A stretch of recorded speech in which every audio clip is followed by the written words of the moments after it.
That does not get forgotten. All right, we are good to go, and we're going to dive into our intro. Hi, everyone. Welcome to day 4. My name is Brittany Andrushin. I'm a business success coach with Practice Better, and I'm also your host of the Program Summit. We're actually on the very last day of this first Program Summit that Practice Better has put together for you. We really wanted this summit to feel comprehensive and have a flow to it. So thinking of all the different elements that go into a program or course. So we've seen email list building to ensure that you have engaged leads for before your launch, tips to actually build your program, tons of considerations when it comes to pricing your program. And now to cap it off, today we're talking about how to market and sell your program. So let me know in the chat if you have attended any of the sessions prior, what has been your biggest takeaway? I want to see from people what have been the standout things to them. I know as a health and wellness business or practice owner, well, I'm guessing that you all wear a lot of hats. So say yes in the chat if you feel like you are doing all of the things in your business. And I would guess even if you're not doing it all, you're doing a lot. On top of being health and wellness experts, whatever that looks like for your designation, we're oftentimes, the accountants, we're business development, we're the designers, the copywriters, and very commonly, we're also the marketers. You put so much of your time and knowledge into building your program or course, and now you have to put it out into the world. It can feel really overwhelming trying to be an expert in all of these areas with all of the different hats that you wear. So today we want to make marketing and selling feel more approachable. And before we dive into it, I am going to do a few housekeeping items just to get those out of the way. Today's session, like the others, will be approximately 90 minutes. Kind of depends on how many questions we get from you all in the Q&A box. We have about 30 minutes reserved at the end for questions for Deanna on marketing and selling. So if you have questions for Deanna throughout today's topic, when she's going through her content, please put those in the Q&A box and refrain from putting them in the chat box. Just helps us keep everything organized. By now, you likely know that we have created work-along PDFs just so that you can follow along with the session, take notes, answer questions as you go along. I am going to pop a link in the chat here. In case you don't have it, now would be the time to pull that up. So let me just drop that in the chat for you. And as a reminder, you can open that up in Google. Just head to the second page of that PDF file, and there's a button right at the top for you to make a copy in Google. And last but not least, we are recording, and a replay will be shared with you straight to your inbox. So keep an eye out for that later today if you'd like to revisit today's content or you can't stay the whole duration. All right, now that we have all of that out of the way, let's all say hello to Deanna Wolfe. Say hello in the chat and welcome her in. Deanna is a pioneer in the online space. She has created a loyal community of over 250,000 people. That's right, 250,000. She perfectly weaves together content that connects her to her audience, educates, informs them, and ultimately is selling, contributing to the success of her 7-figure business. She's both a practitioner and a business coach. And Deanna is someone who is just passionate about everything and every element of what she does.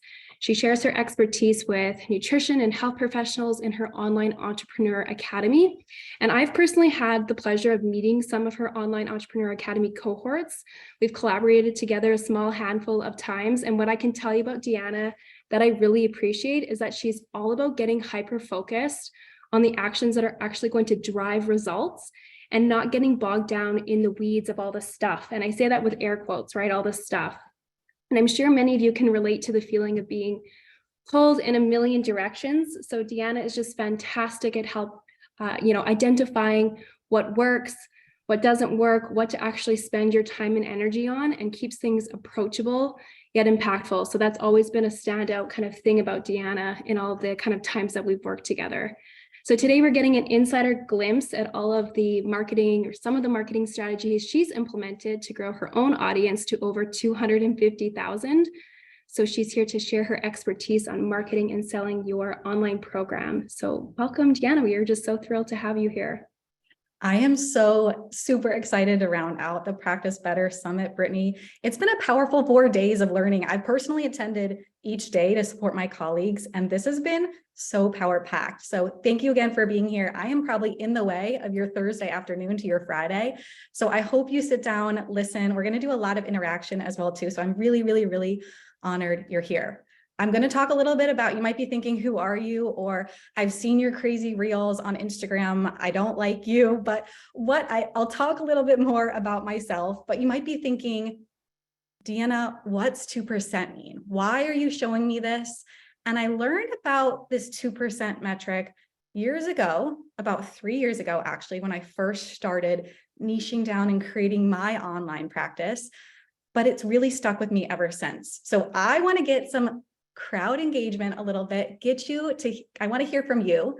Put in the chat. I know there are males here today, but this is actually something really powerful to my heart because this is a stat, and I really want you to try to fill in the blank here. So only 2% of female-owned businesses ever do what? Ever have what?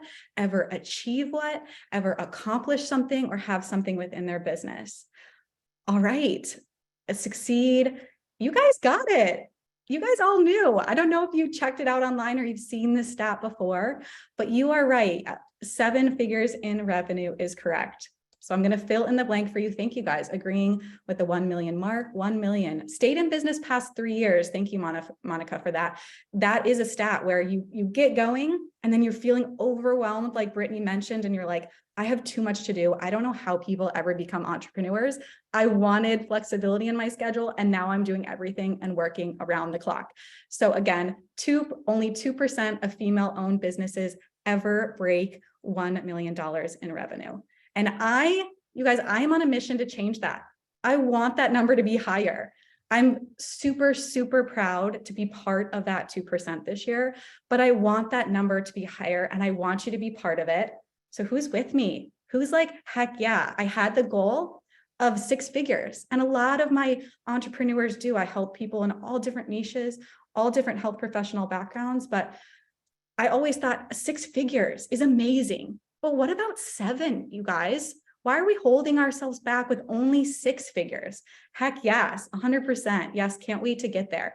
Thank you for sharing that with me. Let's increase that percentage. Thanks, Angie. So who am I? Who am I to talk about this 2%? I never thought I would be in this 2% club, but here we are today. I'm a CEO, a 7-figure business owner. I went to the University of Pittsburgh to become a registered dietitian, and I thought, oh, crap, I'm going to make $40,000 working in a job that feels really unfulfilling, really unimpactful, and not making my worth.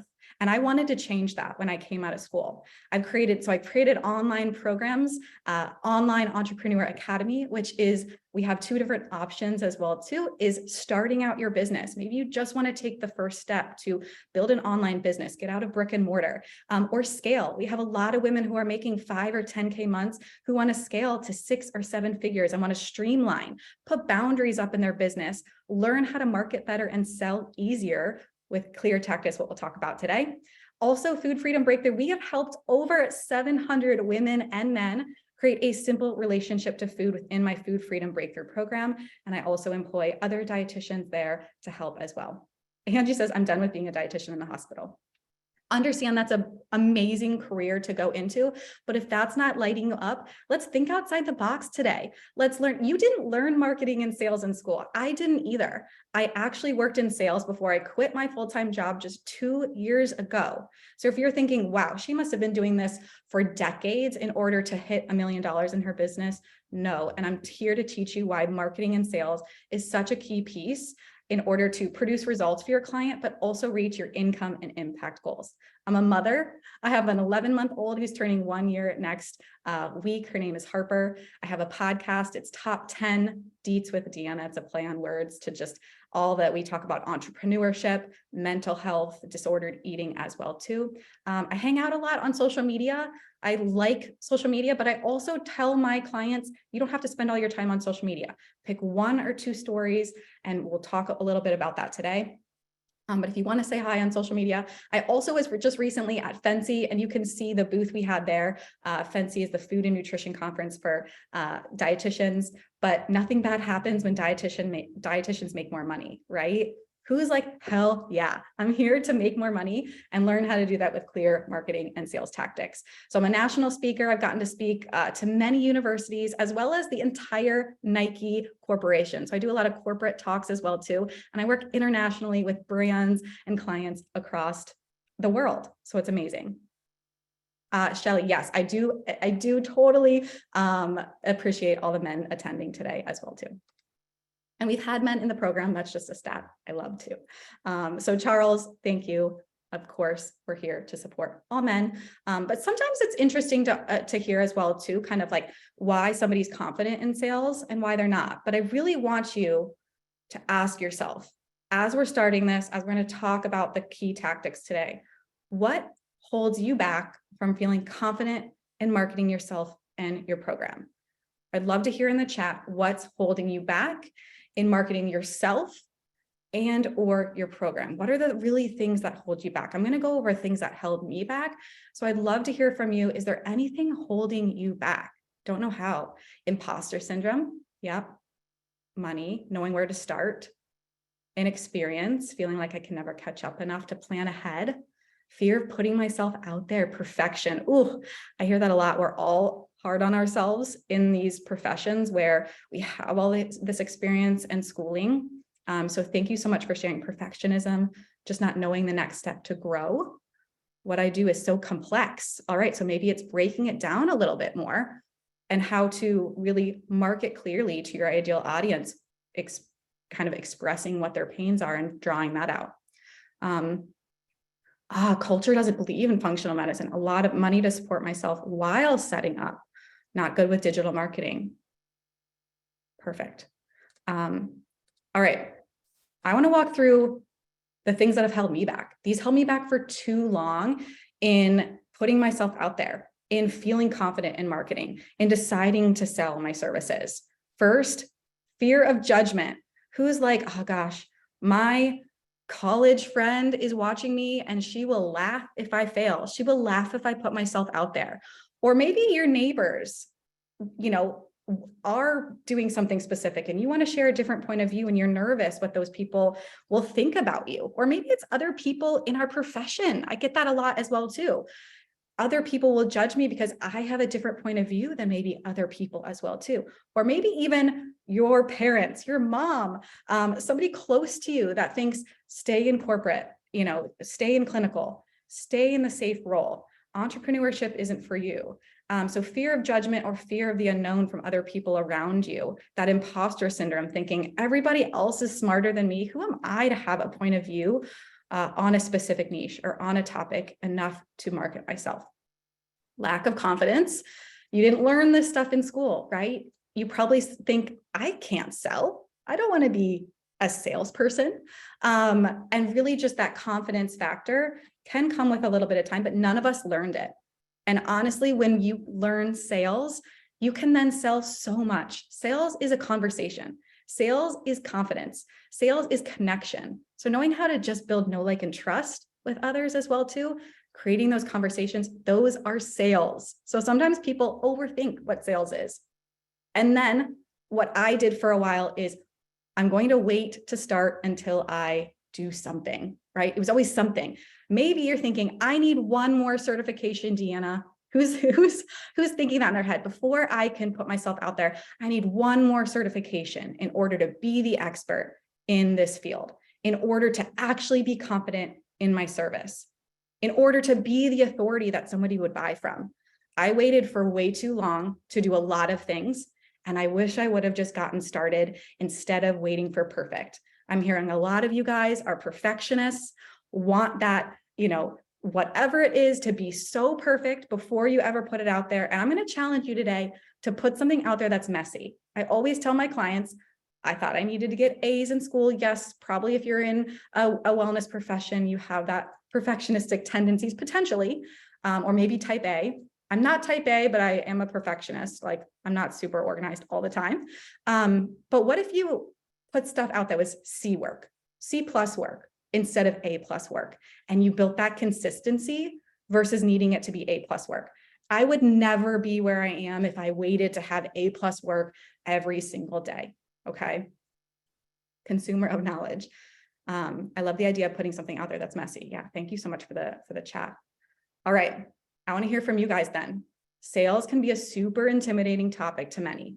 When you think of sales, what is one word that comes up for you? I'm going to share an image. Sleazy. Oh, stress. Pushy. Used car. Thank you. Pressure, discomfort. Anxiety. Oh, manipulation. That was a good one. Bothering others. Cringe. Am I enough? Stuff I don't want. Yes. Let me show the example. Is this your thought of sales? Slimy. Used car person. This is what I always hear coming into my program is I don't want to sell. I don't want to come across like slimy and inauthentic and trying to sell something that people don't want, right? And that's why our first key marketing tactic we get into will be really specific to what do people want from you? What is their pain, right? People just don't buy something to buy something. We need something that is keeping people up at night and to solve their problems in order to get them to an end destination, okay? So what I always hear is that sales is slimy, pushy, annoying. You need to be an expert in order to sell. I don't want to oversell or undersell. Yes. And I know Laura did a great example specifically on pricing yesterday as well too. But reality, sales is helping. All right. Sales. And what I want you to stick this in your brain. If you walk away with this today, not selling your service is selfish. Can you tell yourself that every day? Not selling your service is selfish. I started Online Entrepreneur Academy 2.5 years ago because people were asking me, how did you build online programs? How did you know how to learn how to market and sell? How did you niche down clear enough that people want to buy from you? How did you know how to practice across state lines? And I thought, oh, people might want this. And me not selling that is more selfish. It's me keeping the information for myself instead of people needing to take 2 years like I did to figure it out themselves, I'm giving them the keys to that so then they can be successful. So if you have something, you're potentially have so much schooling in nutrition, naturopathic doctor, PCOS, whatever that is and why you're here today, you can help people and you're not selling your service is selfish. All right. You're saving other people time. Like I just talked about, it took me 2 or 3 years to build my business. I'm helping people do that in 4 months of my program. People are walking away. Some of my amazing clients that I still get in touch with are making 6 figures within their first year after my Online Entrepreneur Academy, which is amazing, right? And they're going to continue to grow and scale as well too. So I'm saving people time, I'm saving people money and tears, right? At the end of the day, maybe you're in sports nutrition and you're thinking, wow, I really want to help gymnasts who are really struggling with their, post gymnastics career. And that is helping people at the end of the day solve that pain that they're dealing with. Or maybe it's bloating, right? I know there's been tons of examples this week. Maybe it's bloating, maybe it's plant-based. People maybe want to eat more plant-based without feeling like it's really rigid. Those are more specific pains that you're helping people with. Sales can also be authentic. Getting somebody to know, like, and trust you is really, really powerful. So again, I don't think you have to show up online and share your whole story, but picking 2 stories that really resonate with yourself, such as me as a mom. I love to share and be authentic about liking Trader Joe's. Anybody want to give like a heck yeah in the chat for Trader Joe's? So picking 1 or 2 stories that feel really authentic to you. I know an example in my current program, their daughter was potty training and they shared their kind of weekend of potty training. She got 5 clients from that alone. So sharing a little bit of your personal story, but putting up boundaries. So you're not always online. I'm not talking about always being online, but knowing how to really be authentic. Know, like, and trust really does build that for you. So put boundaries up on social media to not talk about everything. And sales is something everyone can do. Sales is a conversation. Okay. Sales is asking somebody, what are you struggling with the most right now? What is your number 1 goal in regards to your ADHD nutrition? If that's what you're dealing with. I'm just picking different niches on my client's hat right now. So again, perception versus reality. And I want you to also take away this quote. If you're afraid to sell, fearing how it looks, you're making it about you. There are people who need you to get over yourself and help them. Their transaction isn't about their money, it's about their transformation. So start to think about them and watch everything change. Okay. Awesome. Yes, identifying their pain point. All right. Now I want to go into specifically the 3 key marketing tactics. So I know in general, you have that workbook that you're working through. And the first thing you told me was, what am I struggling with the most? Why am I so unconfident putting myself out there? Why do I feel like I don't know sales? We're going to walk through all of that now with 3 key tactics you can take away. What I always do with all of my clients is say, what is the number 1 action plan you're going to walk away with for this week? We set needle movers, action items every single week on Monday and check in again on Friday. So I want to hold you guys accountable to that today to really start to set some goals. And we're going to ask you at the end of this talk, like, what is your plan then? What are you going to take away from some of the examples you saw today? All right, so key marketing tactic, and really the goal is clarity, confidence, and then in order to make an income and impact. So I'm excited to share my 3 key marketing tactics. Let's dive in. Key marketing tactic number 1, know who you are targeting. Know who you are targeting. All right. The number 1 thing most clients need when they come in to Entrepreneur Academy is niching down more clearly. And I want to go through some profitable niches that usually people are kind of on the cusp of uncovering. But I also want us to think through sub niches. And we talk a lot about that in my program and who this is for them. And I know you've probably heard the term ideal client avatar. This work is hard.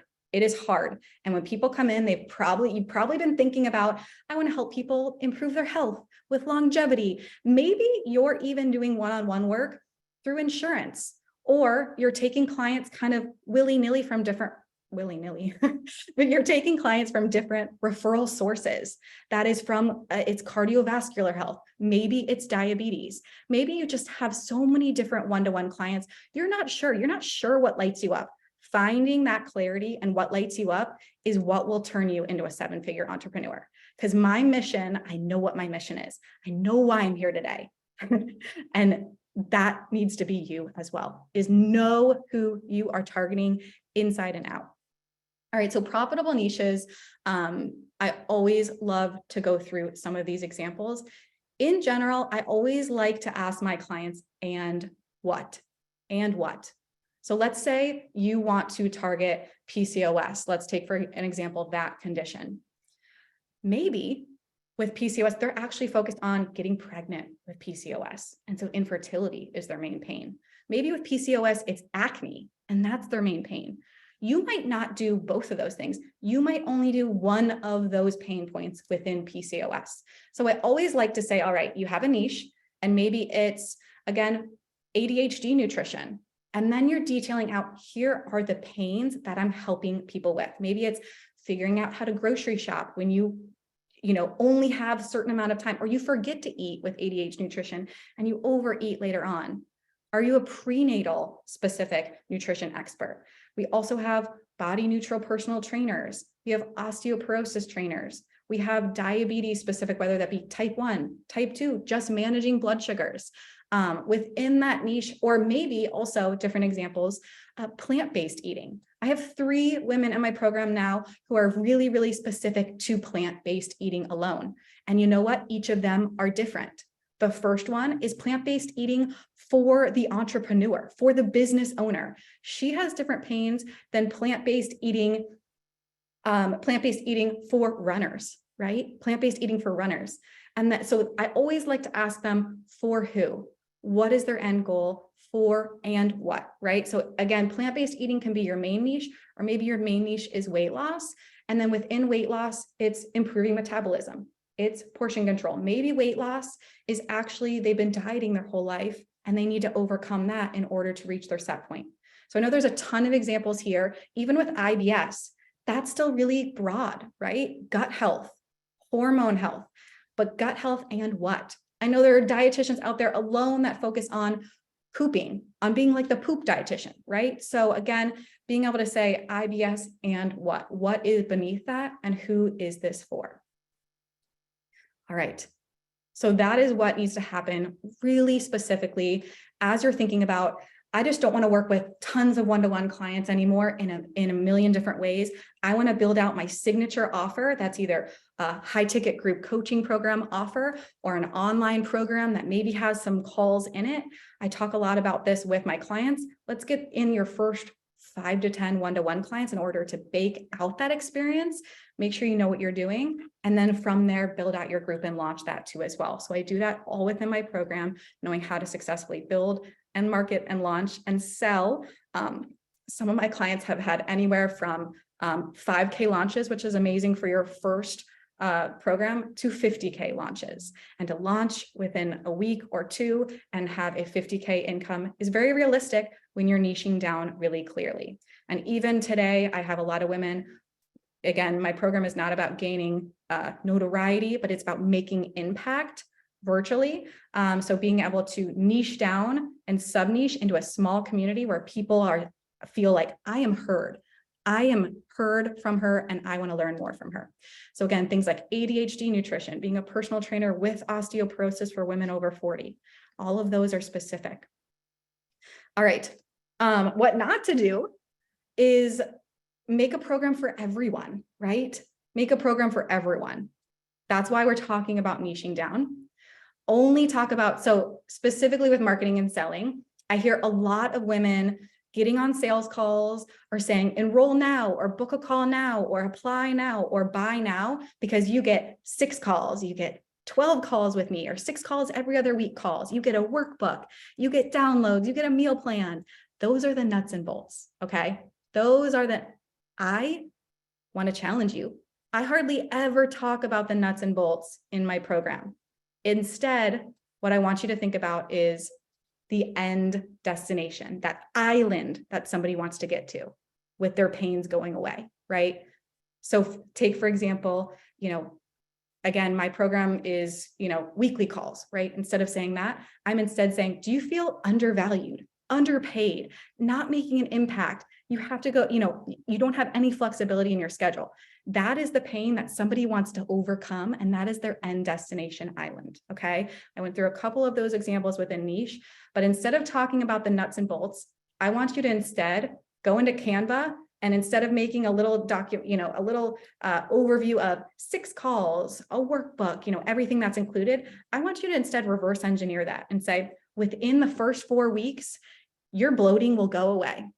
Within the first 8 weeks, you will know why your PCOS is doing X and instead be able to do X, okay? And within 12 weeks, you will feel full food freedom. You won't be binging anymore, okay? So that is the difference between nuts and bolts versus talking about that end destination.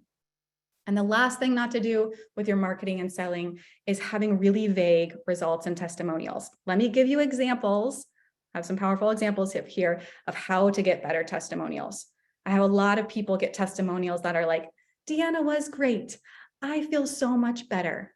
I'm really proud of my results. That feels really, really vague. What I want you to ask clients instead is, what was life before working with me? Tell me the pains that you had. I was always overeating at night. I always skipped breakfast. I had, painful acne from my PCOS. And instead, the results are this. And then asking them, what is life like now? Okay. What was life like before working with me? And what is life like now? That helps paint the picture of that end destination. All right. Do you guys kind of see how this is connecting? I'm excited about this. I love these techniques, but really going from vague results and testimonials. So instead of having kind of on your website or a highlight on your social media with, Rachel did an amazing job, I'm so proud of everything, and having it be overwhelming and nobody's going to read it, I want you to instead think through, I cured my bloating, not cured, that's a terrible, but like my bloating is 100% better, right? Or another question that works really well is, what was my program worth to you now that you're on the other side? All right. That's also a really great way to get really powerful testimonials and results instead of it being really, really vague in regards to your testimonials and being overwhelmed. All right. Such a great testimonial prompt. Good. I love hearing that. All right. Marketing tactic number 2 is drive awareness consistently. I hear this all the time, women coming in, maybe already having an online program, and it's not selling as much as they want it to be. Maybe their marketing plan and their launch plan isn't amazing. Okay. So driving awareness consistently. I want to hear in the chat, how many times do you think you need to hear about an offer before somebody actually takes action? All right. Some of you guys are in the chat and in my program, so thank you for being here and supporting me. But yes, you guys all nailed it. It's the 7-touch rule. A potential customer, you guys all know this.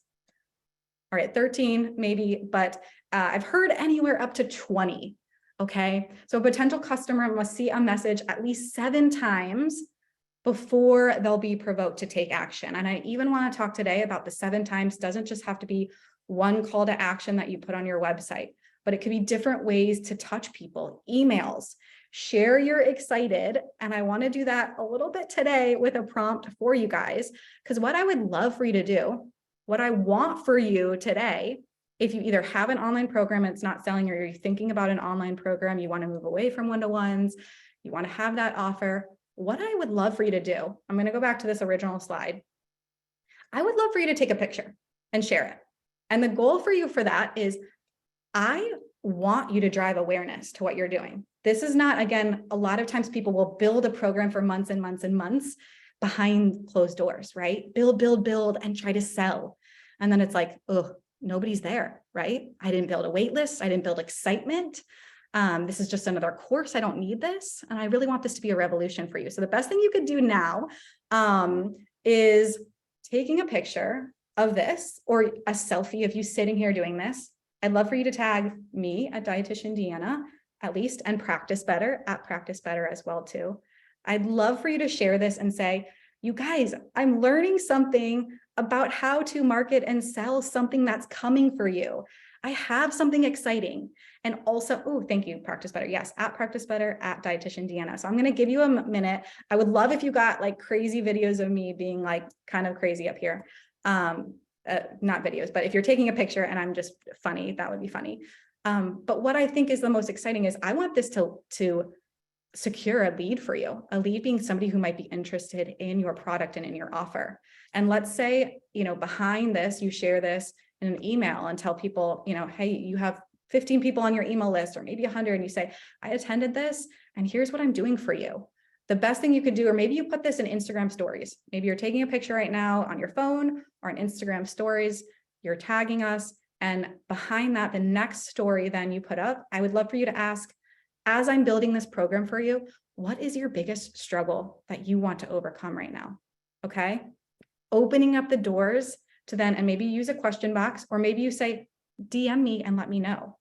Opening up the doors for those conversations in order to build that specific online program that's going to help that person who might be your ideal client. Okay.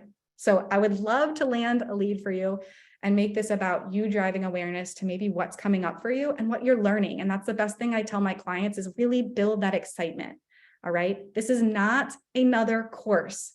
This is a revolution that you are creating. This is something people need, that are staying up at night wanting from you. And I want you to feel that way as you sell it. Can you say that one more time, the lead question? Yes, Regina. Tell me what you're struggling with the most right now in regards to, and maybe you're already niched down a little bit to, food freedom. What are you struggling the most with? And then you can get closer to those pains, Regina, to say, oh, wow, people are really struggling with overeating at night. I need to create an online program that's really specific to those people who are overeating at night. Okay. I hope that helps. But yes, take a picture, tag us, and hopefully this leads to more sales and conversations for you today as well too. You're welcome. All right. And if you're writing in your notebook, key marketing tactic 1, 2, this is key marketing tactic number 3, is building out incentive using urgency and scarcity. Okay. So we're all busy, right? If I were to just say, hey, schedule a call with me, apply, enroll, whatever your call to action is, we're all busy, right? You might never get to it. And if somebody doesn't have a big enough pain, they might never take action to actually apply or to buy or to book a discovery call. Okay. So you might be saying, I put those call to actions out there. I drive awareness every single day. And maybe you didn't, because most people are coming and maybe put it out there one time a week and think, nobody's doing anything. What's going on? First, let's go back to being really clear what the pains and niche are. Next, driving awareness consistently without it feeling salesy. And we have so many examples within my program and templates that you can use. So if you're really confused on that, my program is a great place to be. And then urgency and scarcity, again, would be the last tactic. So this has a lot of writing on it in general, but what I want you to think about, all right, I'm going to give you an example. Let's say you're on Amazon, who isn't, and you are looking at a sweater and it says, there are 2 left. I am buying that sweater. Okay. I'm buying that sweater before there are 0 left. If I really feel like I need that sweater. I know there's some questions about scarcity, which we can get to, but really the goal with scarcity is to say there's only X spots left, or there's only 2 sweaters left, to prompt somebody to think, wow, that person, if I don't try to book in now or enroll now, there will not be spots for me and I will have to wait. What's the alternative to me not overcoming my food fears, or not overcoming my disordered eating, or not improving my nutrition with my ADHD, or not knowing how? Yes. So scarcity would be only a certain number of spots left. Urgency is giving somebody kind of a timeline, right? Apply before Sunday for $250 off. Now, it does not have to be a discount. I hate my clients discounting anything with time in it. I think you can discount courses and things like that, but having a huge discount for something like your one-to-one time, I try to stay away from. But instead, can it be a bonus one-on-one call? Or instead, you can receive a bonus 1-month meal plan on how to break your food fears, or a 1-month ADHD meal planning guide, right? So it could be, it doesn't have to always be a discount. It could be an addition, a promotion. So the best thing, instead of saying, I have a huge discount, I love the word promotion, to say, I have something extra for you if you get on. And you know what else I love right now too as well? Instead of just calling something a wait list, maybe you're building your program now, maybe you're launching it on Black Friday or Cyber Monday, or maybe you're launching it in January for the new year because it's nutrition or wellness focused. Calling your wait list a VIP list. I think that is also really cool to think, oh, wow, I'm going to be on the VIP list. So I'm going to get the VIP kind of extra piece instead of it just being a wait list. I'm the VIP who's going to get the best bonus when the doors open. So again, maybe you're selling one-to-one services, or maybe you're launching a group, but using some type of urgency, whether that be a promotion around an extra freebie guide, or maybe it's a group program, you get an extra one-to-one call with me. Or it could be a certain number of people who get the reward. The first 5 in get a one-to-one strategy call with me within the first 2 weeks, and really making it time bound as well too. So something urgent, using countdown timers to that end timeline, showing others who are excited about that product. If anybody says, oh, wow, tell me more, sharing that as well too. And then scarcity is just letting people know, I only have 2 spots left in the month of November. Apply here, or let me know if this is a program you need. Message me here. Question. Let me see. Okay. So those are the 3 tactics we went through today. In summary, first, know who you're targeting. Know what their pains are. If you feel like you have, you're still thinking, oh, I help everyone improve their health, or I don't know what lights me up, or I don't want to niche down that far because there's not enough people in that niche. The more specific you are, I do have to be really truthful, the more people want to join that community and learn from you. You can't sell to everyone, all right? Trying to sell to everyone is selling to nobody. I always say you want to be that big fish in the little pond. That's also where I know we talked about pricing this week. You're able to price your services accordingly because people want to work with you as the expert. When people know my story, know about how I've gone from making 35K as a clinical dietitian, getting into corporate wellness, and now having a 7-figure business, people say, I get that. I know who you're targeting. You're speaking to me. That's me. And so I know that because you've been there, I can get there too as well. I'm not saying you have to have gotten there. I have a lot of people do prenatal nutrition or diabetes and have never been pregnant and have never had diabetes. Okay. And we've had people in the program, not nutrition at all. I'm just using those examples because I know there's nutrition or other health professionals here, but we've had lots of different niches in the program, anywhere from hairstylists, naturopathic doctors, teachers as well, teaching how to avoid burnout. And even specific examples within my program, right? Like you hire somebody specific because you have a pain, right? Like it's so specific, right? Instead of a photographer in general, I've heard of a woman who niched down into when a woman is divorced and they're wanting to have pictures for their LinkedIn and for their social media and for dating apps, she specifically helps women take pictures for post-divorce women. So as you think about your niching, you're probably not specific enough if you feel like you're helping everybody and you're wondering if you're specific enough. Driving awareness consistently. So instead of putting out there once, I want you to put out multiple times, and really work to drive more awareness more consistently without worrying that you're sleazy. All right. As you build that know, like, and trust, people will want to learn from you. And then using urgency and scarcity. So using some of these examples, again, we had before, definitely take a screenshot if you want to use any of these in general. So I wanted to recap that. I know there's a few questions about that. Summary, 3 key marketing tactics. All right, I'm going to challenge you now. I really want you to take time to not just listen to me, because that's great. I'm really honored you're here, but I want you to think through, what's your action plan? What's the one step you can take this week to gain clarity, to take action on what you've learned here? And I would love to hear that in the chat. So I'm going to give you guys maybe like 3 minutes to think through, how can I actually take action this week instead of waiting until something's perfect? All right, brainstorming. All right, I will give you guys a little bit of time, but again, your actions might be in regards to, Marissa says starting my newsletter. I love that. Updating my website to capture my new niche.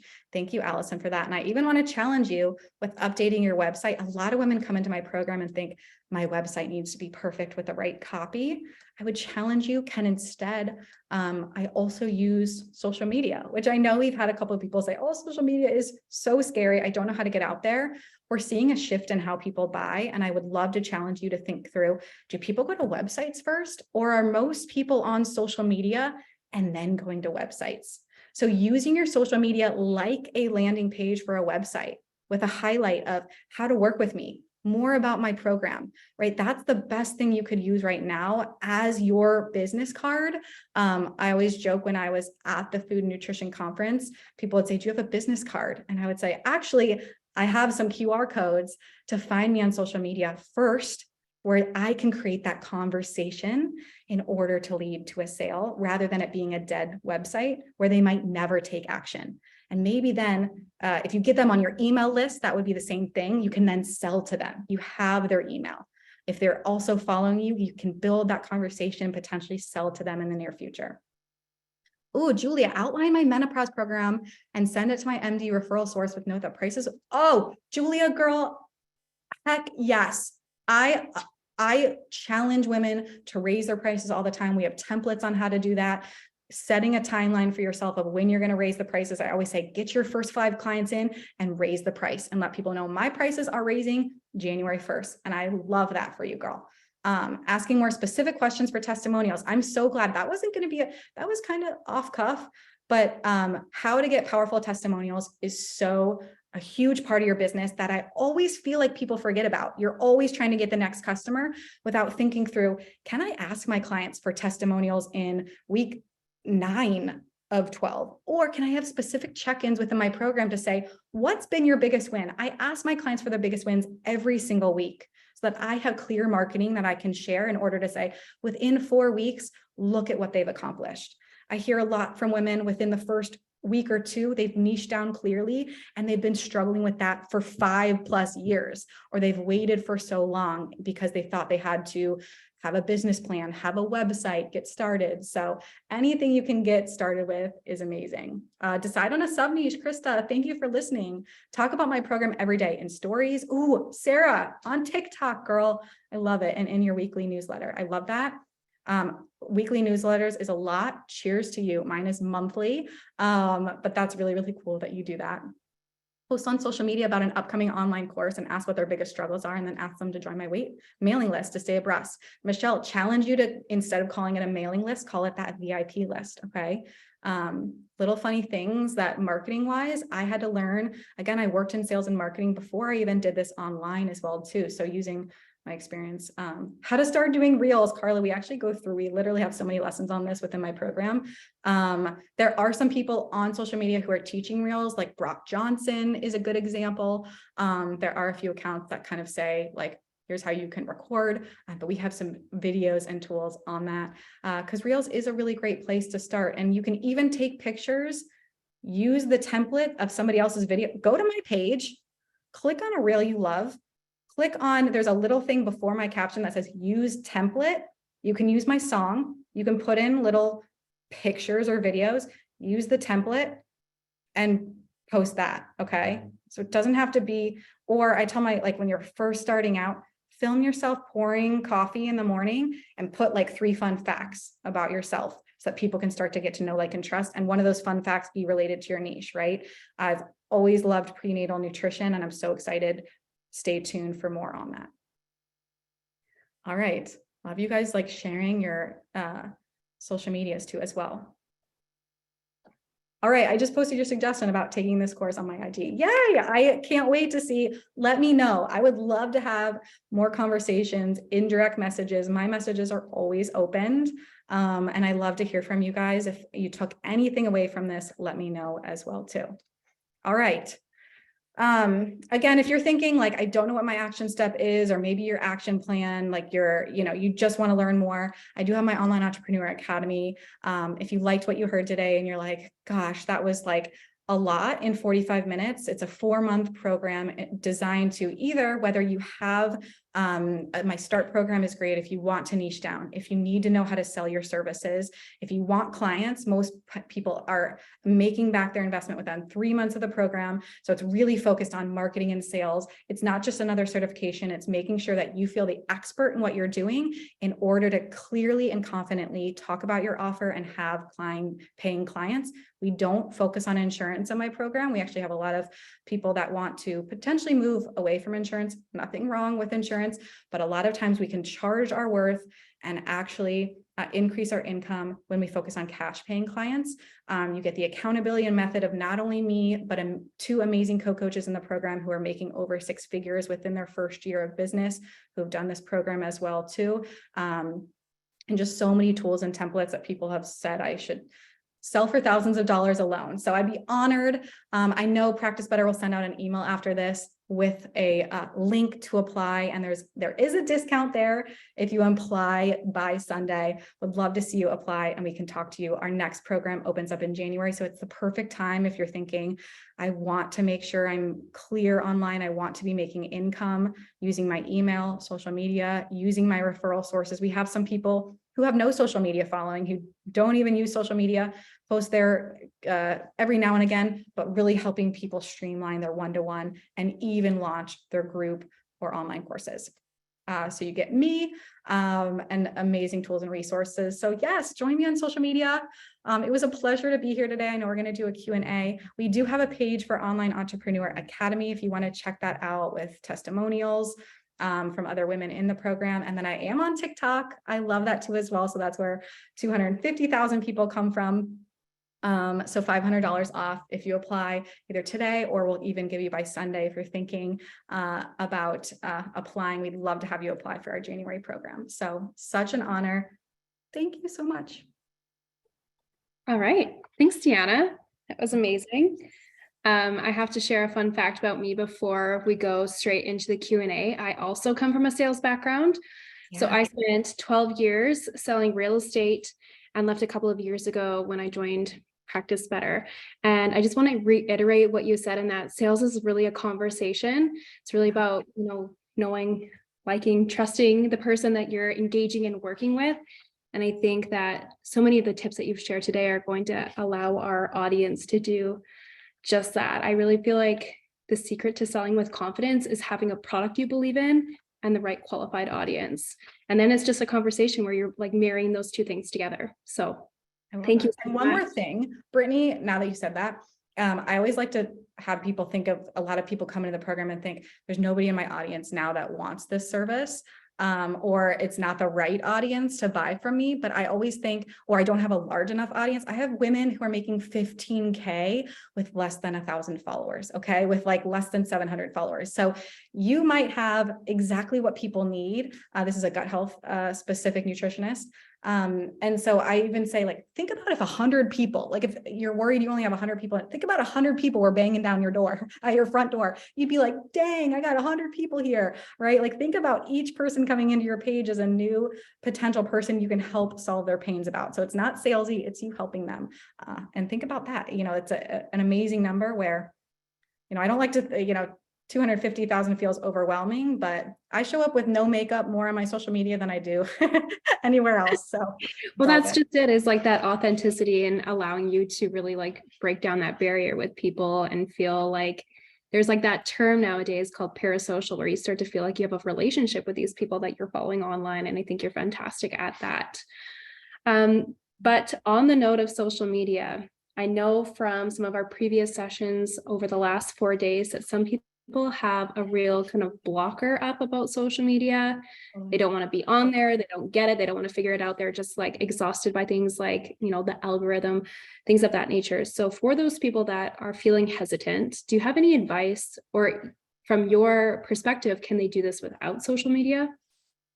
I always say, you don't need social media. Social media is just a free marketing tool, right? So let's say you spend an hour driving to a local, Reiki or local gym in order to talk to them about what your services are in order to get referrals. That's incredible. Some of my dietitians do that. But what if instead of spending that, 30 minutes there, 30 minutes back, working to get referrals from a gym, you have 2 conversations on social media that day with somebody who might be interested in your service. I'm not saying you have to post every day. I'm not saying you have to be like sharing your whole life. And I think that's a really powerful thing I always teach people is, you want to be an expert in your craft. You do not have to be an influencer, right? Like, you do not need to do any of that. Pick 1 or 2 stories that you share, maybe outside of your niche, but maybe you're posting 2 or 3 times a week is really what my, clinicians and health professionals are doing. And that still provides that authority that people are looking for, with a little bit of interest in building excitement for it, and just using social media as a free marketing tool for you. So we talk a lot about time blocking and batch creating and, all the things you've probably heard about, and you're like, I still hate it. Just use it for what it is, a free resource. So you can use that instead of having to drive somewhere locally that might get into referrals. But again, just posting and hoping for people to come isn't really like the best strategy either. It's really about like building those connections. And if somebody likes or comments on something you've done, really starting to talk to them in a message. And we just ask for 20 minutes a day. And it took me a while to figure out like where our sales coming from. I do think people that get on your email list, if you can drive people to your email list, that's great as well too. Somebody said their account has been hacked. Yes. Like, I'm not one to say I love Instagram every day either, or TikTok, or, Facebook or whatever, but just use it for what it is. A powerful free marketing tool, and work to stay consistent at least 2 to 3 times a week. If you need to take the week off, do it, right? Like, but knowing, I think what my entrepreneurs always walk away clear with is like what to focus their time on. And I hope that's given you a little clarity today. If you're like, I'm doing everything in my business, Brittany, like you mentioned at the beginning, and you want clarity on where to focus your time, so you're hitting 5 or 10K months without doing it all, that's what my program is for. And that's why we'll tell you how to use social media with less than 5 hours a week. Yeah. Yeah. Like I said at the beginning, that's just like my key takeaway from all those little times that we've collaborated together is like cutting away the fluff, trimming the fat, and just focusing on the things that are actually going to have impact. So it's true. We don't have to have this rigidity about social media. I think the way that we've been led to believe, I know that can feel really daunting, but another question for you. So I follow you on social media. I love your content. And I know that this is a pretty common thing that I see in our industry in the health and wellness space is that oftentimes we find our niche from something that we've gone through personally. So something that we've struggled with, something that comes from our own experience, and we feel inspired by it. It becomes our niche. But sometimes we're still in the thick of it. So whatever that niche looks like for you, maybe you have endometriosis, whether it's PCOS, and you have a flare up, and then it kind of like stops you. It stops you in your tracks, and you feel like you are all of a sudden like not coming from this place of authority. Triggers this imposter syndrome of like, maybe I'm not the right person to be helping people with this because I'm still dealing with it. Do you have any words of wisdom for people that maybe their niche is inspired by something they've gone through and they're still in the thick of it sometimes? How can they overcome some of the feelings of like they are still in the thick of it, but they still want to go on and help people because they have all this knowledge and experience? My one insight is you only need to be one step ahead of somebody you're trying to help.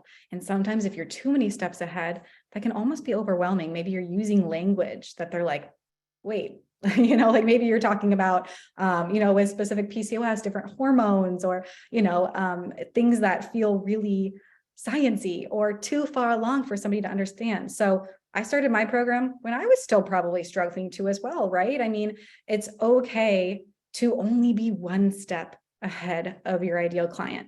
And honestly, I used to use the term, you are an expert and people want to buy from you, but you don't have to feel like an expert all the time. It's okay to be figuring it out with your clients.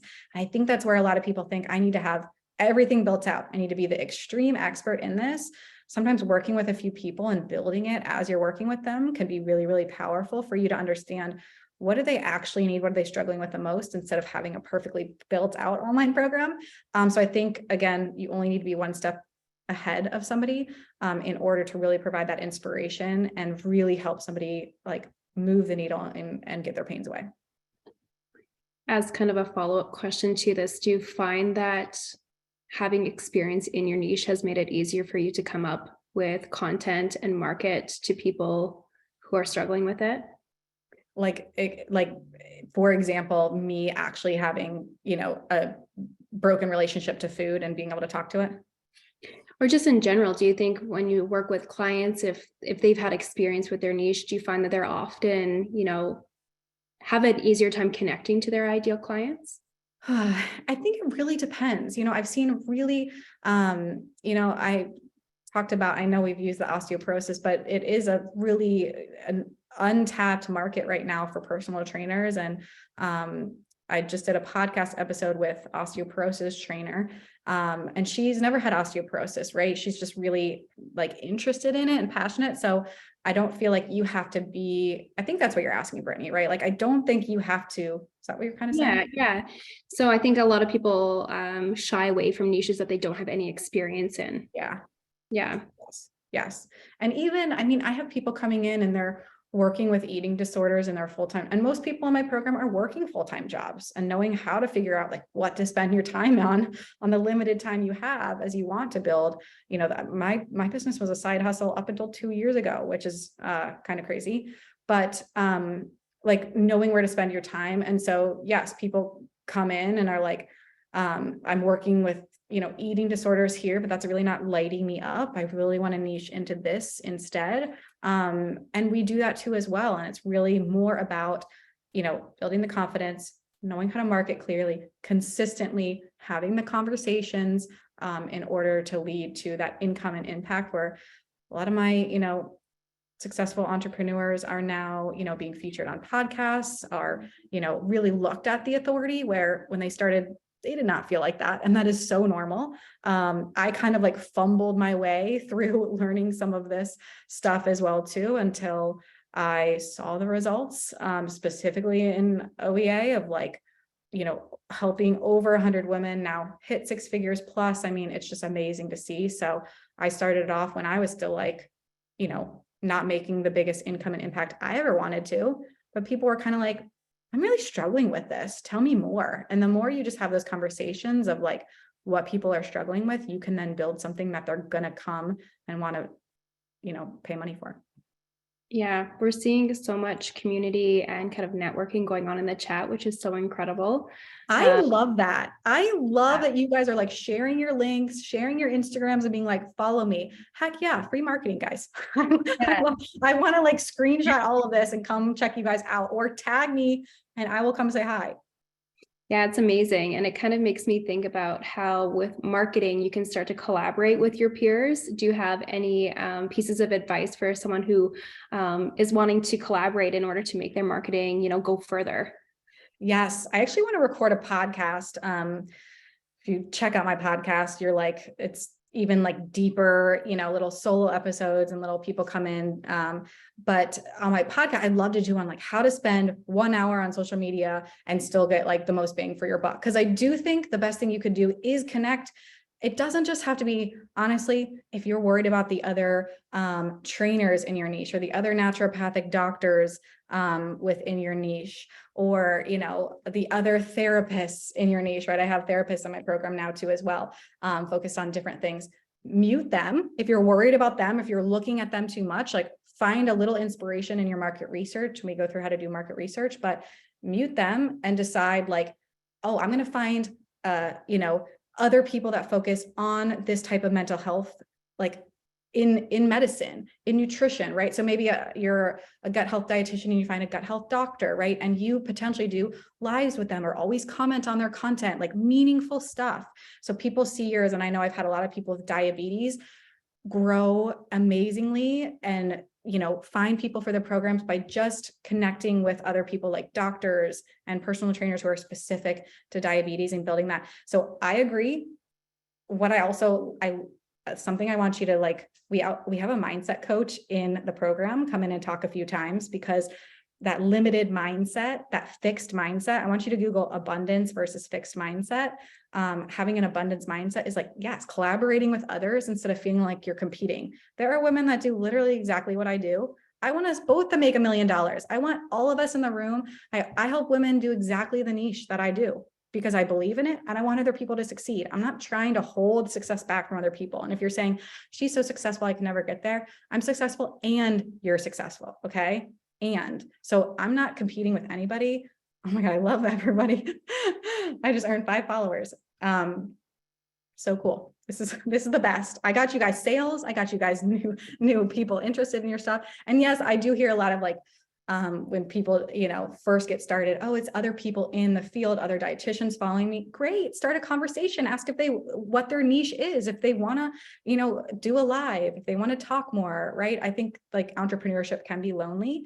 And that's a benefit of my program too, is like the support and accountability and having people around you who are doing what you want to do. That was a long-winded answer. That's kind of a nice segue though, because I wanted to talk about mindset when it comes to selling and marketing, because I know from my experience in sales that mindset is kind of everything. Yeah. And it can be really tough to grapple with some of those icky feelings that we talked about at the very beginning. Particularly, we saw some questions come through about urgency and scarcity, that is one element of selling that, is great advice, but it does make people feel uncomfortable. So do you have any advice on how we can reframe the perspective that we're not being manipulative, we're simply kind of providing an opportunity for people? I think the reminder is just, and the inspiration there is just that people need a reminder to take action, right? Like, for example, I mean, there's just so many examples, like, for example, Publix, right? Maybe they put out a weekly ad that's like this, buy one, get one free. If anybody is like near Publix, miss Publix being up here, I'm in the DC area, but a buy one, get one free for a week, right? Like, then you're going to go take action. If the sale was always happening, or this promotion or whatever was always, if it was just always open, somebody might not take action unless they really feel a crazy pain right now. We don't always use marketing, the urgency and scarcity tactics always, but having some, maybe once a month, and you push hard for that week to say, I'm only taking 2 clients for the month of November. I'm closing this opportunity this Sunday at midnight. 2 spots, would love to work with you, right? Like that is positive to me. I want a deadline. I'm a procrastinator. All right. I want somebody to say, you need to do this before tomorrow, and I will get it done. Usually if somebody has a deadline, they will take action. If somebody can do it at any time, they'll usually forget about it, do another task, right? There's so much coming at us all the time. So I think the best thing with that is just, knowing that people need a little accountability, right? Like set a goal for them to do that by X date. Show others saying, oh, wow, like I want to learn more, or, any type of excitement that people have in order to share that. Countdown time. I mean, there's tons of examples we could provide, but I hope that helps too as well.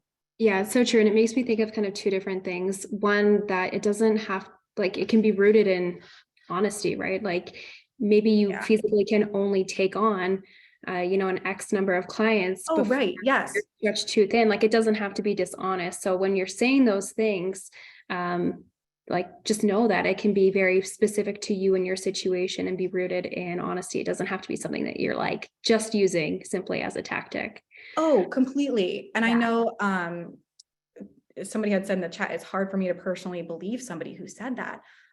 Yes, be honest. Like I'm not saying like pull one over on somebody to say like and lie. I think it's actually just giving somebody, we do a lot of this in my launch planning strategy of like when is your urgency and scarcity tactic up, right? Is it the day after Cyber Monday? Maybe you're selling now into Cyber Monday, or you do 30% off your course, or an extra bonus call if you apply by Cyber Monday. Then after that, maybe you just give them a bonus guide, right? It's not the 1-to-1 anymore until January, right? So you could also stack offers, but I'm not saying lie. I'm saying honor what that is, and be really truthful. I do have a lot of women who are like, in my program now, they're like, I'm working full time. I'm capped out. Like they've made their income back. They're like, I can't take in more clients. Several of my clients are now quitting their full-time jobs because they have a full roster, but they've decided to create VIP lists, right, where people are ready to work with them in January as they transition away from their full-time jobs. So like being honest for sure. Thanks for letting us clarify.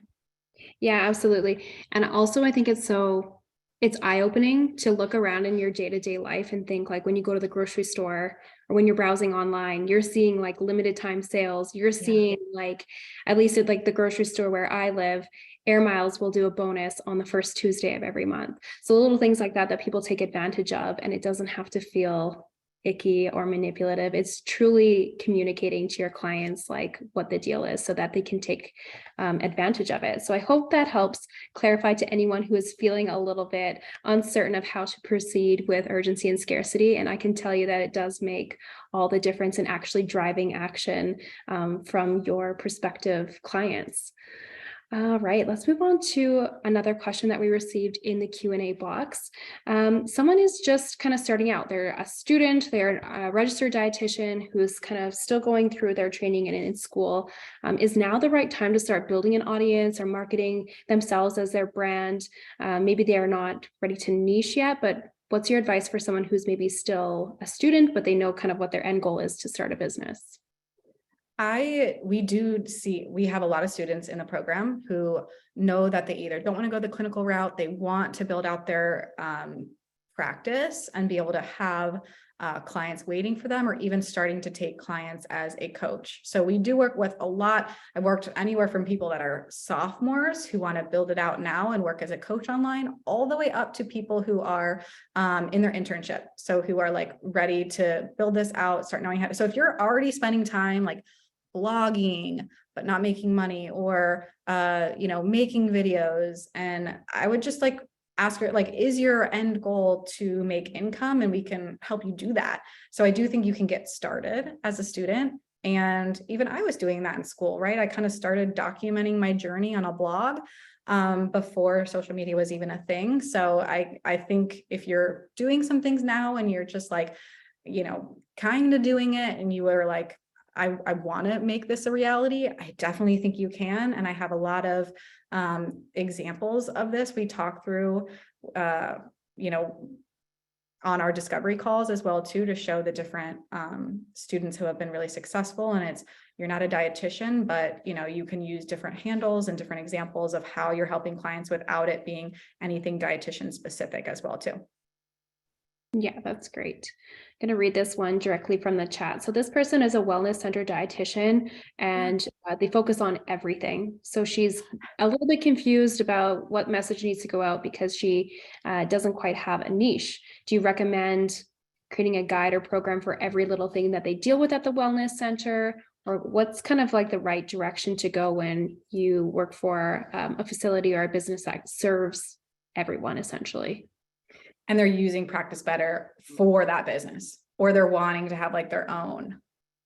Not sure. So they're at a wellness center where they focus on everything. And so should they niche and create programs for every little thing that they deal with, or what would you recommend to niche? My recommendation would be 1,000% niche. It would be, do not build something for everybody.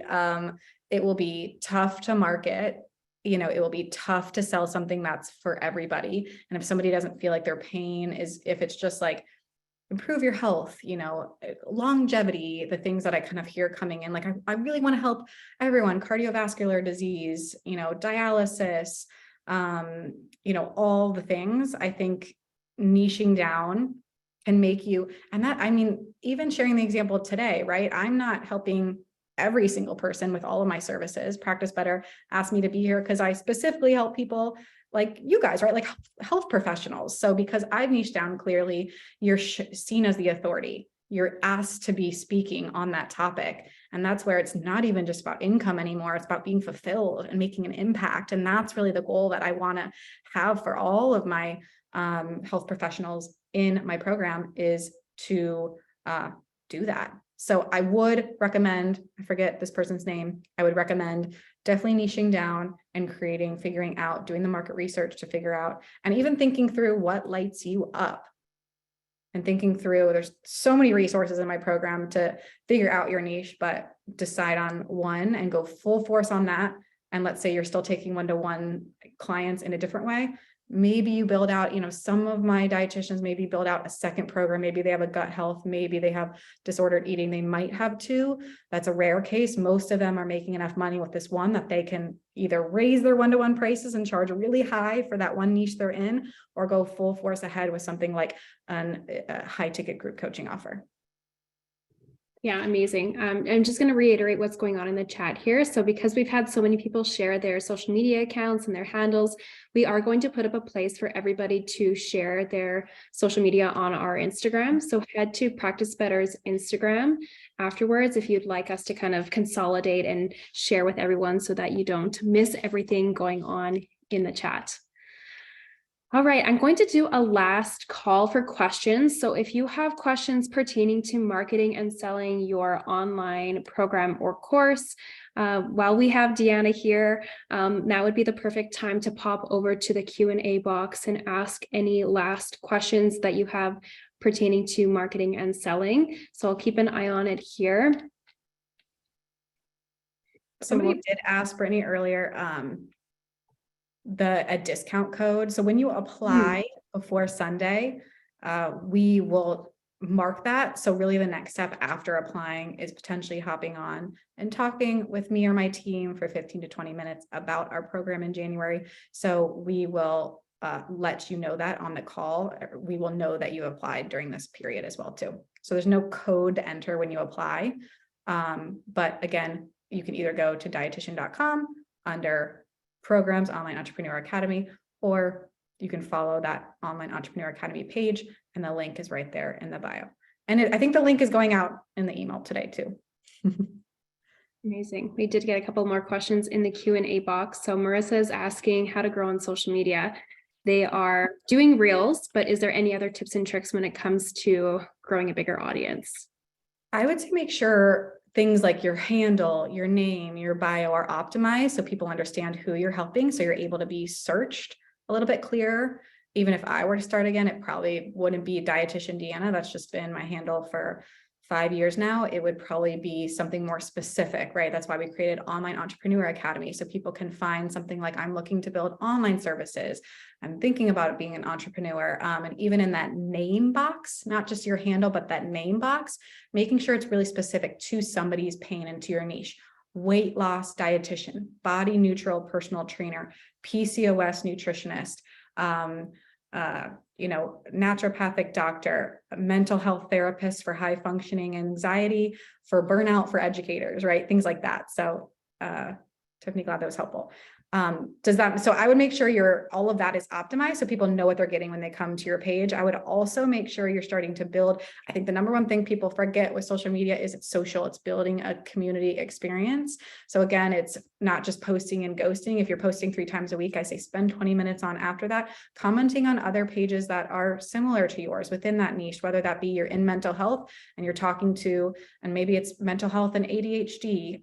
You're also talking to ADHD dietitians, ADHD doctors, other people that are influencers in the space of ADHD. So kind of like reaching out to those so you get more eyeballs, and really building that community, connecting with people. If you get any followers, a lot of, I know DM conversations can feel really forced or slimy. So knowing how to do that with confidence and connection.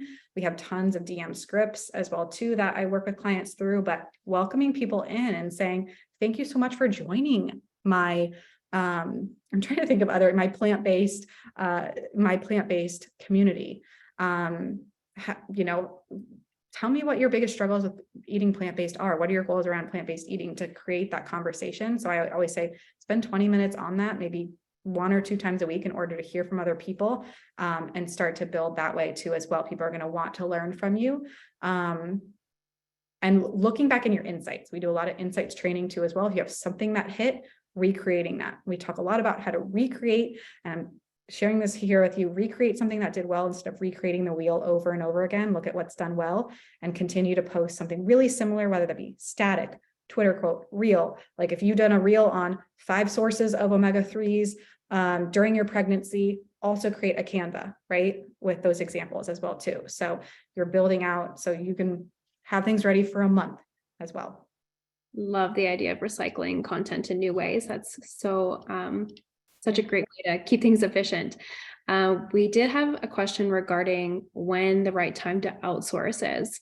Yeah. So given that we wear so many hats when it comes to our marketing, what's like a sign, or, have you outsourced?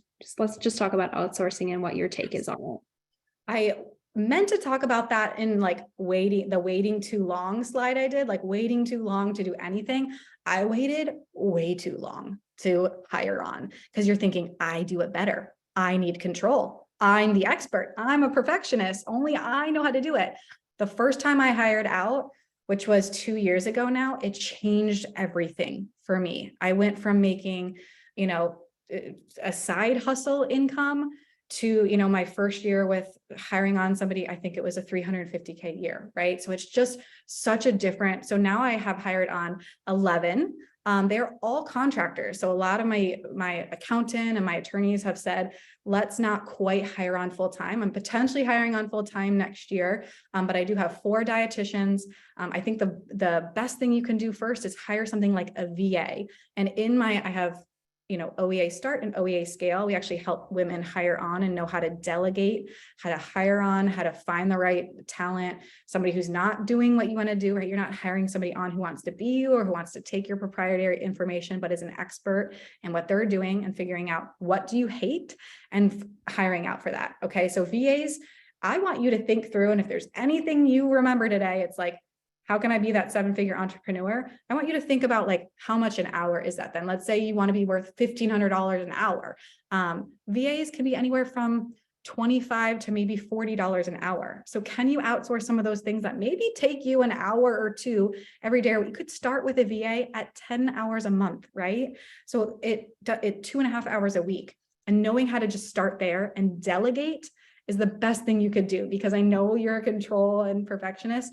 So knowing, a VA is a virtual assistant, so a virtual assistant can be a really Or another role that I hired on that's been a game changer in my business is an online business manager or a COO. So somebody who's actually helping you with the strategy of where you're going for your business. A virtual assistant does amazing tasks, but somebody like an online business manager, OBM or COO, and I've read this all through the Traction book. If you've read that, I'm kind of the visionary, right? I'm like, I want to do this and I want to help people do this. I am not the project planner. I am, I'm the visionary. So having somebody to put in the dates to help you with, all right, we're going to launch this program here. We're going to create this new option here, can also help. So at this point now there's 11 of us. And so really, really honored to have a whole team and, provide income for other, women and men on my team too. So hiring out is a huge, the book was Traction, to find out what is my role as a CEO or a visionary, and what is my role and how do I build out a team below me of somebody who's a COO, and what are their tasks versus my tasks. Does that help answer, Brittany? Yes. Definitely. Yes, people found that very helpful. All right, so a couple last questions before we wrap up for today. Second to last question, I'm seeing this in the Q&A box of, growing an audience is kind of sometimes different than growing an audience of qualified, engaged buyers, the right people. So is there a way to start connecting with more of your right ideal client versus just accumulating the masses? Yeah. And I think there's some kind of Instagram coaches out there that are like, go viral, right? Like going viral, you might go viral for something that's not what you're trying to sell at all, right? So the goal there is, I hate to say it, but I think going back again to like who you're helping, what your niche is, so you can really, show yourself as that authority versus just trying to be kind of like everything for everybody and showing up clearly there. So I'm hoping that helps as well too. Yeah, it really just all comes back down to being so clear on that niche and the messaging, talking specifically to them. All right, the last question that I want to wrap this up with, when it comes to niching on the heels of what we just said, sometimes we encounter somebody else who has the same niche as us. Maybe they're in the same area too. Is there any tips that you have when it comes to social media or marketing in general to stand out when it comes to, there's lots of people that they could ultimately choose from? 1,000%. I do think we're scared to step on toes a little bit. So I always like to say, can you have a little controversy in what you're saying, right? If everybody's saying this, maybe, if this isn't super controversial, but like pineapple on pizza, right? Like, could you make it even more like everyone thinks you overcome, binging because of this? Well, I believe this, right? Just like a little controversy. I think there will be some people that are trolls, right? And people in my program, I love when they get trolls. We help you overcome that, because it's like, if you have a strong enough point of view that people are like angry at it, that is a sign that I always tell my clients, get on and show why you're sharing this and why this is important to you, right? That troll is not an ideal client and it doesn't matter. But when you get somebody that doesn't like what you're saying and it's something that they're, passionate about on the other side, that can also be a good indicator that people are like, wow, she's speaking to me. That's something that I haven't tried and I want to try that new way. So somebody said pineapple on pizza is controversial. So, I've had a lot of clients, diabetes specific. I think she posted something on how to manage your diabetes by eating Taco Bell, and showed kind of like a Taco Bell example. And some other people were up in arms that she would do that. And I said, girl, get on right now and share why that was important to you to share that. Share your stance, hold your ground. And I always try to provide that inspiration to people to like be confident in what you're doing. And she did that. And I think she landed 7 clients from just her saying, I believe in this. I know people are struggling with dining out in this way. And that's why I posted this. It's not for people that maybe that's not realistic for. People were like, heck yeah, like that's resonating with me. So it's more, I think that would be, I forget the original question, Brie. Standing out, but yeah. Standing out, a little controversial, sharing a little bit, right? People might work with me because I'm on the East Coast, or because I have a child, right? Like a little bit of your personal story could weave in like just a little bit of your personality in regards to like one story. People might want to work with me because I love Trader Joe's, or they know I've had a child recently, or, you know, I live in a certain area, or they know I love peanut butter, right? Like one little story. And I always have my, you know, I always think through with clients at the beginning, like come up with like fun facts that you want to come back to. So standing out a little bit that way. And I think those two would be like kind of some first tips you can maybe take action on. There's a lot more we talked about, but yeah. Yeah, that's amazing. I saw one of my colleagues comment that pineapple pizza at Practice Better is a divisive thing that we actually talk about quite often. I'm team pineapple for the record. So that's kind of a funny little insider Practice Better joke.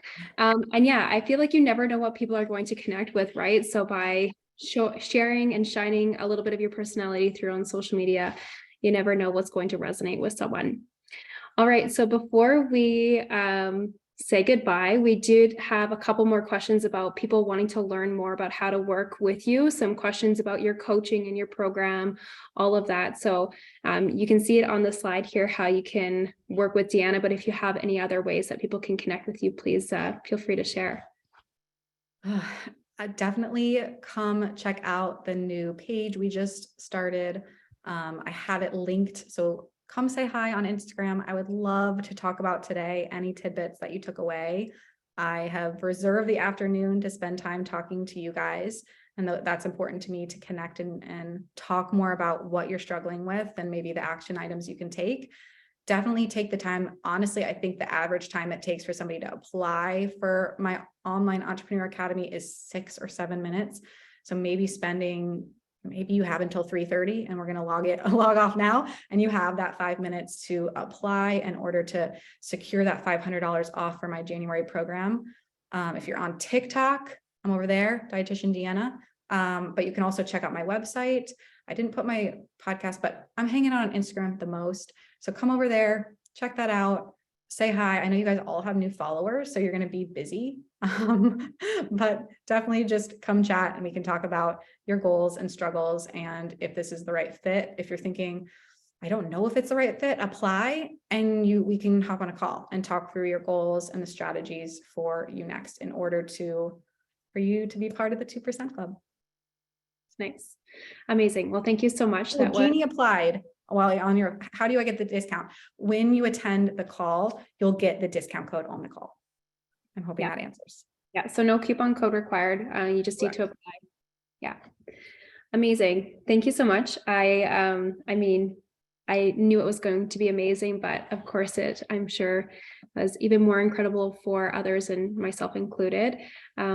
Everyone who's on the call still, keep an eye on your inbox for the replay. It will be sent to you later on today, as well as some additional resources of things that were kind of mentioned throughout the session. So keep an eye out. And given that we are now wrapping up the program summit, we also have a brief survey, and we'd be really grateful if you took the time to complete that. We're always welcoming your feedback, so keep an eye for that as well. But otherwise, thank you everyone so much for attending the last 4 days. It's been so much fun for me. It's been an inspiring 4 days, and we couldn't have asked for a better lineup of experts to kick off our first program summit with. So thank you, Deanna, again, and thanks everyone for attending, and we will say goodbye and see you later. Bye, everyone. Thank you.